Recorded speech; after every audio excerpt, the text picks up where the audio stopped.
All right, guys, welcome back.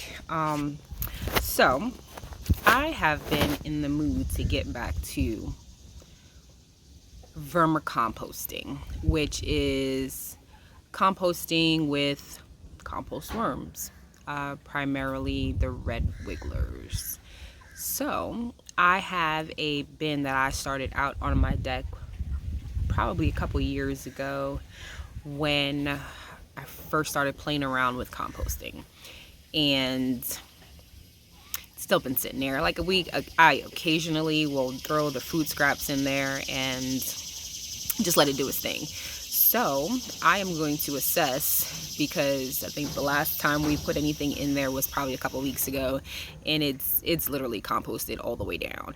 So I want to see what condition it's in so that I can start to get it set up to be specifically for vermicomposting, so that I can get the worm castings from it.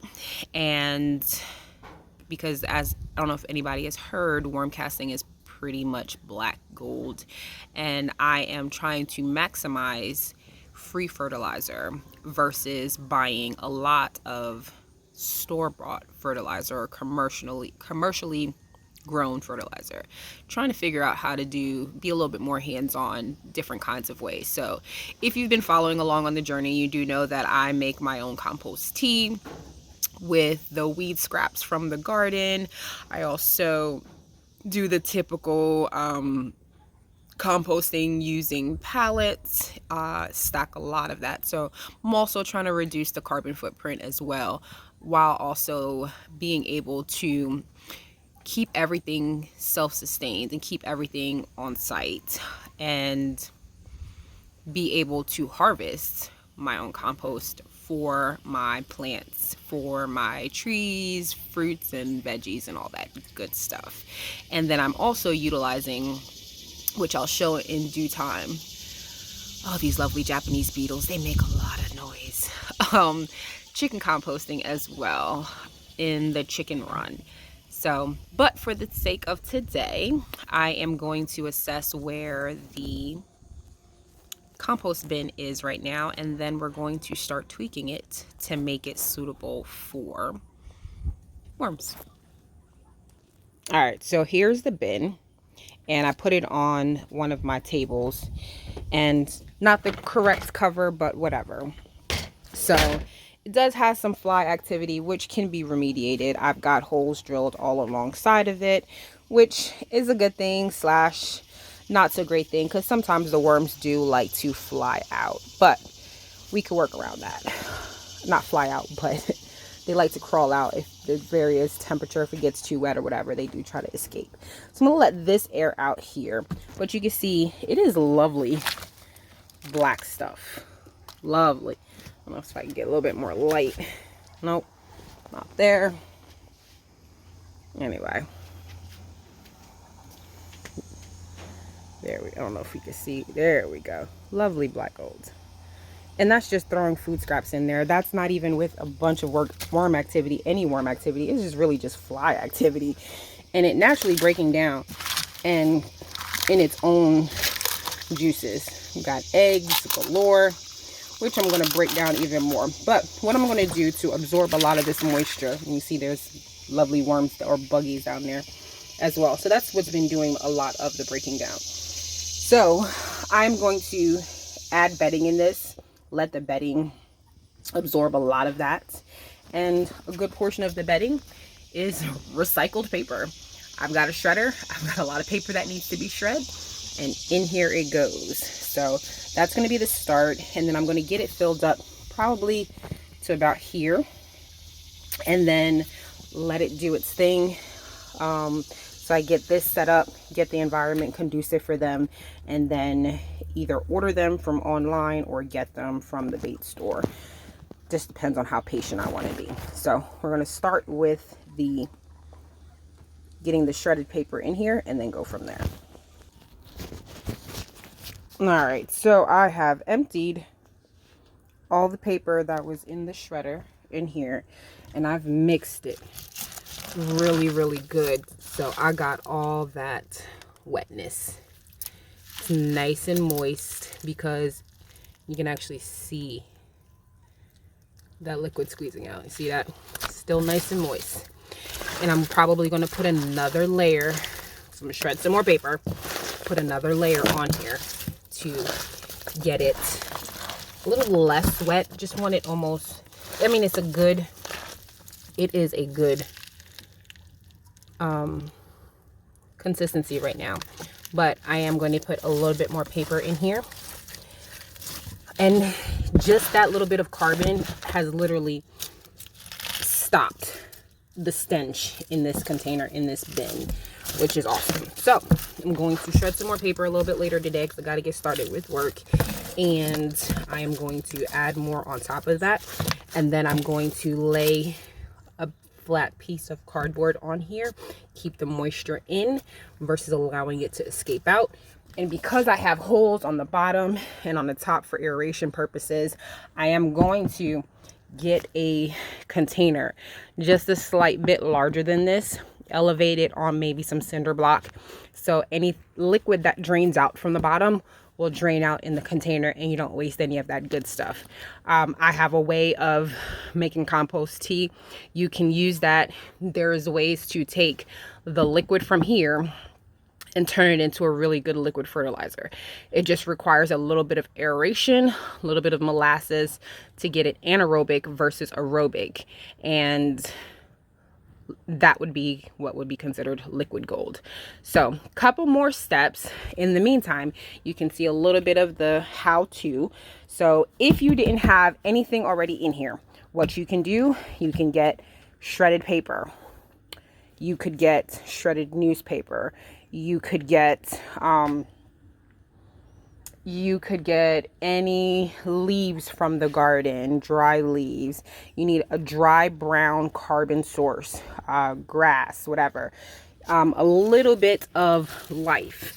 So if you have compost on hand, you could use a little bit of the compost. If you have chickens, you can use a tad bit of the chicken compost. I wouldn't use a ton of it. I mean, it's an excellent nitrogen source, but it also has a lot of ammonia in it. So, but I was lucky. I had some stuff that was already working in this bin. So I literally could put worms in here if I wanted to because it's already technically activated. But if you didn't, you needed to let it sit for a few days, let everything marinate. It's almost like as if you are letting your meat marinate in its lovely juices so that when you cook it, it absorbs all the juices from the marinade. You just let it sit, do its thing, and then let the worms come in. Top the worms with some dry bedding because they'll come to the surface anyway. Cover it. So although I will cover it with a nice thick piece of cardboard with a little bit more dry material on top, I'm going to put that cover back on it so that it doesn't allow for, and then just pin it down, any rodents to get into it. So that's that for now. I will get, like I said, another container to put on the bottom to absorb all the juices. I'll elevate it so the juices doesn't sit in the juices. And then some more dry material, carbon material, stick it in there. And whether I order the worms or whether I go to Walmart in the bait section and grab some red wigglers, I don't know. Probably just run to Walmart because I don't like waiting. I'm very impatient at times. And once I get something stuck in my head to get started, I want it started. Pretty much sooner rather than later. So that is... enjoying this lovely sun. Look at that sky, nice and bright. But yeah, that is how you get the worm bin going, and I will allow you guys to continue to see how it progresses. All right, till next time. But in the meantime, because I'm trying to get the subscriber count up, if you like the content, if you enjoy what you see, please hit that subscribe button, hit the like, comment. I pretty much comment to everybody that comments on here, and share it. let people know. If you know people who are trying to be more self-sufficient, and people are wanting to learn the basics of growing anything, if you know people that want to get their hands dirty and don't quite know how, if you have questions, ask me questions. It gives me ideas for more content. Yeah, so hit the notification, that way you'll know anytime I upload any more videos, and we'll go from there. All right, join the journey with me, guys. Till next time. All right, so it's a little bit later and I let it sit for a bit, and now I've got some more paper, I've got some dried rosemary, and I've got some fig leaves that I'm going to add all in here. So I'm going to start with the fig leaves first, and then that's the cardboard slash paper bag I'm going to use to kind of keep the moisture in. So I'm going to take these fig leaves, I'm going to stick them in here, mix it in. All right, so fig leaves are in. I'm going to mix that up. Then I'm left with the stems over here, which I'm going to rehydrate anyway, cut them down to equal portion and sizes, and then make cuttings out of those. So that'll be a future video. In the meantime, let's get this all mixed up.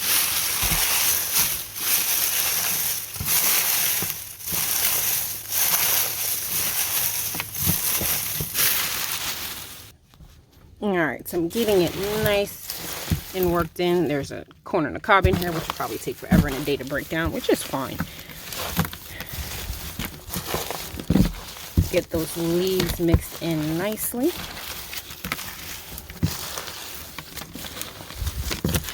And then that, again, it's absorbing a lot of that moisture because it was soaking wet in here. Brooklyn, come here. Getting it all mixed. This dog decided she wanted to run off, play with the neighbor's dog. Get that all mixed in there. And now I'm going to do the same thing with this. Nice and mixed in there.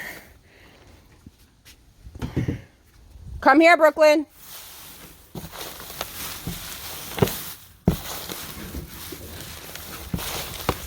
Thank you. Sit down. Get that all mixed in really well. All right, so this is looking so much better. And it has more of the consistency that I'm looking for wetness wise. So I can squeeze it. It stays nice and firm. A little bit of liquid, but it is not drenched. So that's how you want it. And that way they have enough room to move around. It'll aerate well with all the pockets of holes. And they'll have plenty of yummy goodness to eat. Now, I'm going to top this off with some rosemary, which will kind of keep the bad bugs at bay because of its strong odor. But it'll also provide a little bit of grit for the worms. I'll eventually destem them, but I'm just going to leave it here as a natural deterrent from some of the buggies that I don't want in here, but it will feed the ones that I do want in here. All right, makes sense? Cool. Then just add, don't mind my toes, flatten it out.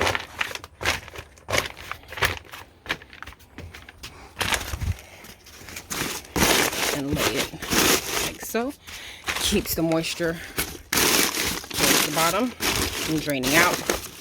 If I wanted to, I could weight this down or add a little bit more water on top, but I'm covering it anyway. So cover it back up. Voila. Again, I will get another piece to put that in, so that the bottom want to be a little bit wider, but it'll be able to collect all the juices, because you can see got plenty of holes down here as well. See?